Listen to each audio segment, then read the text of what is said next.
Well, I just give God thanks and praise for the race itself. Things just all seemed to happen. Me and my coaches, we went inside the race with a game plan, and we executed it really well. About the last 40 meters or so, legs got really heavy, lost all feelings, and I lost control of my legs. And next, I started falling, and I was like, okay, I see the line, I just gotta make it there. And I started dipping for it, and just lost balance and fell across the line. But I'm just glad I made it across the line, and I made it across the line in first, so I'm so excited with it. I saw a few of the memes and things that they had on social media, and I just got a good laugh out of it. But the good thing about it is those that are involved in the sport, they understand it, and it's not like it's the first time that it's happened. It's happened so many times, and we understand that sometimes you just can't control it, and it's a part of the sport. So I don't really let things get to me. So I saw it and I was just like, it's whatever. But I got my gold medal, so I'm happy right now. You're happy, right? I mean, Allyson Felix wouldn't love this at all, because the diving, you had to take 0.07 seconds off her. I mean, that would have been enough for her to get that gold and just retire well. But right now, the diving Olympian, that's what my director is actually calling Shauna Miller right now. Patrick, okay.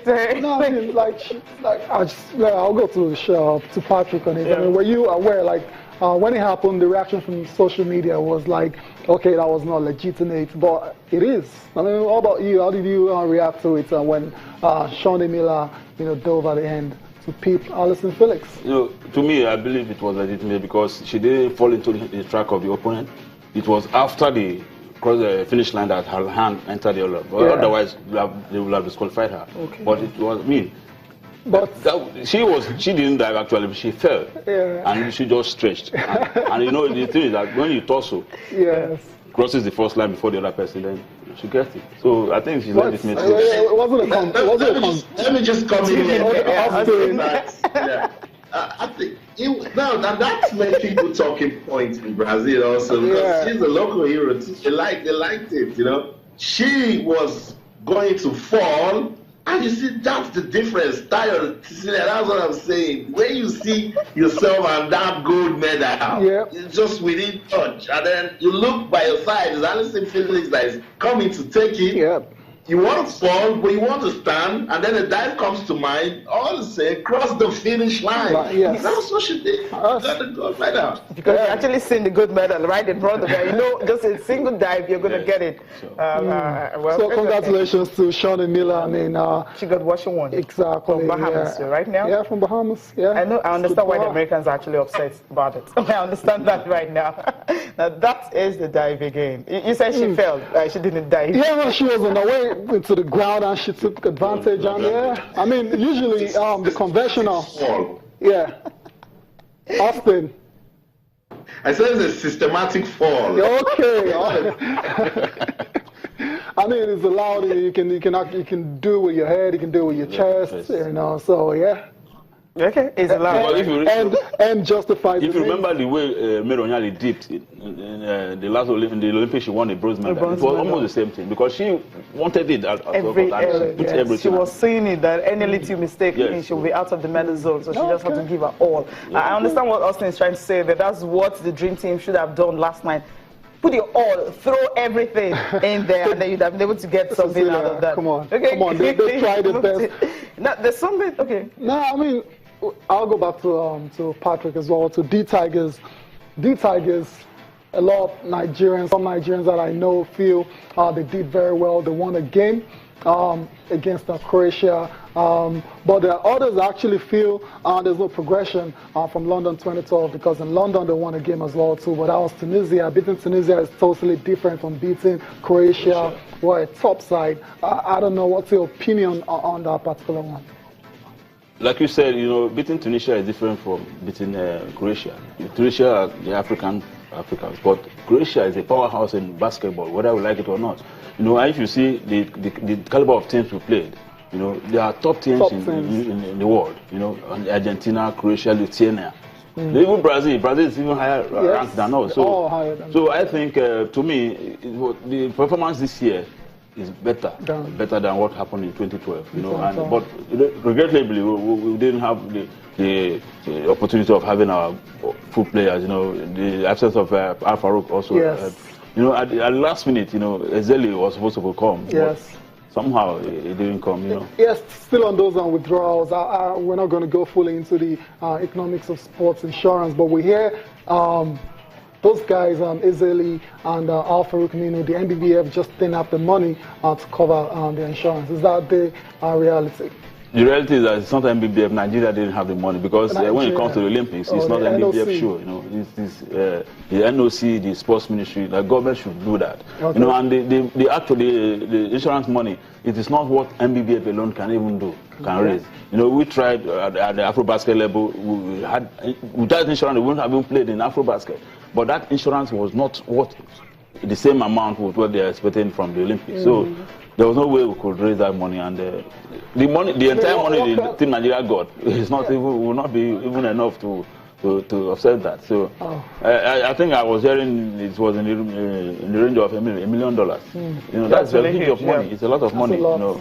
Okay. Compared to how much they get even in preparation. Guys, let me just come in. Let me come in here now, Patrick. I like what you're saying, and I've been thinking about this whole thing that happened with the D Tigers. It brings us back to what are we doing with branding? They are African champions.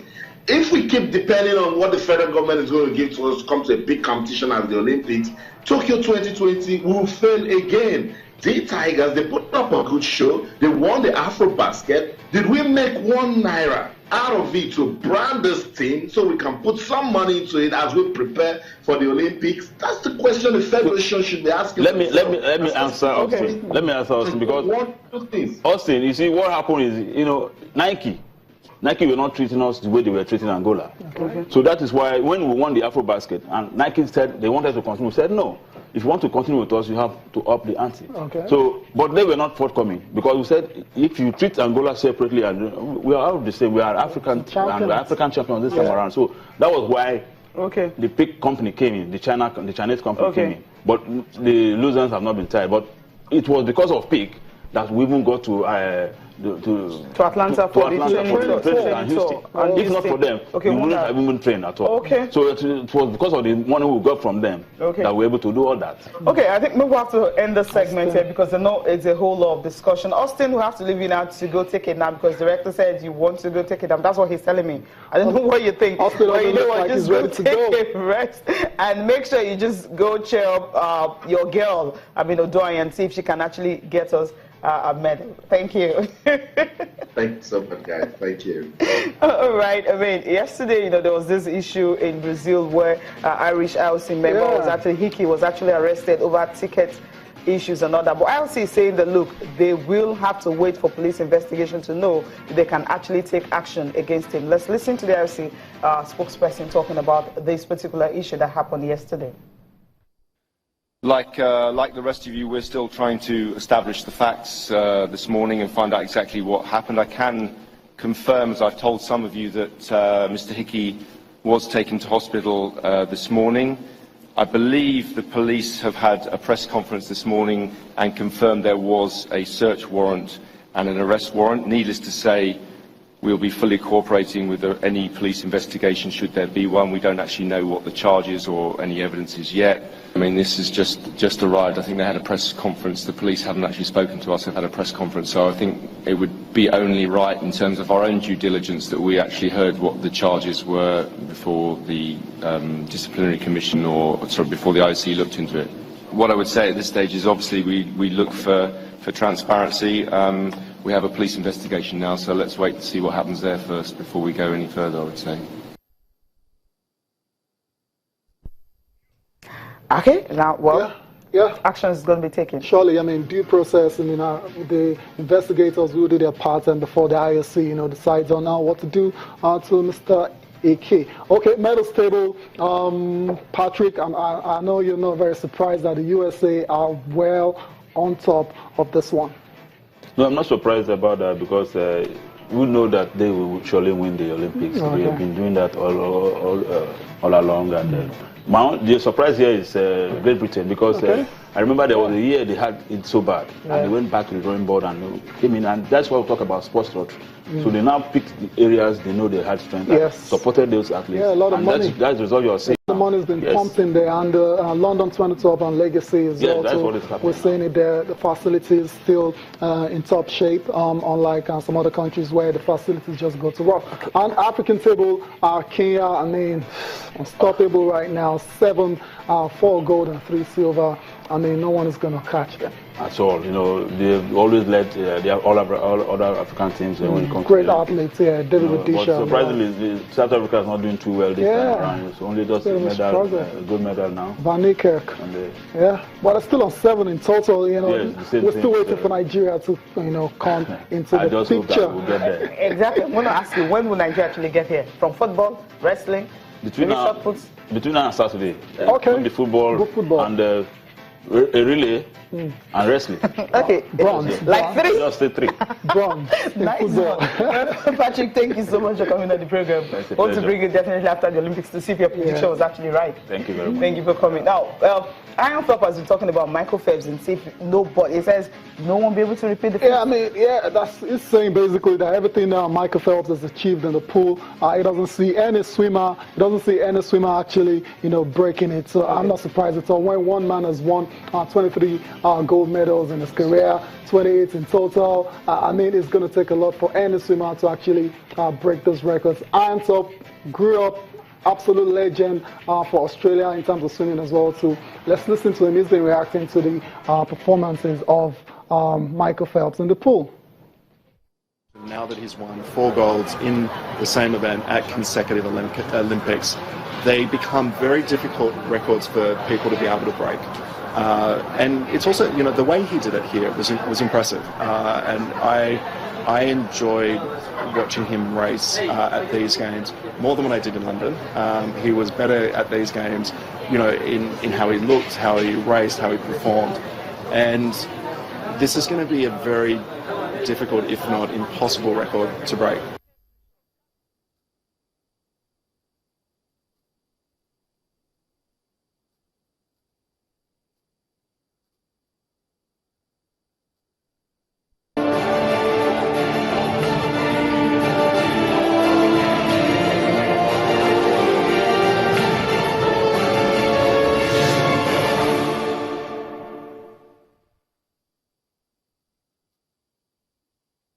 Nicely done with a reverse pass. There's skill, there's ability, there's the ball in, which leads to a corner.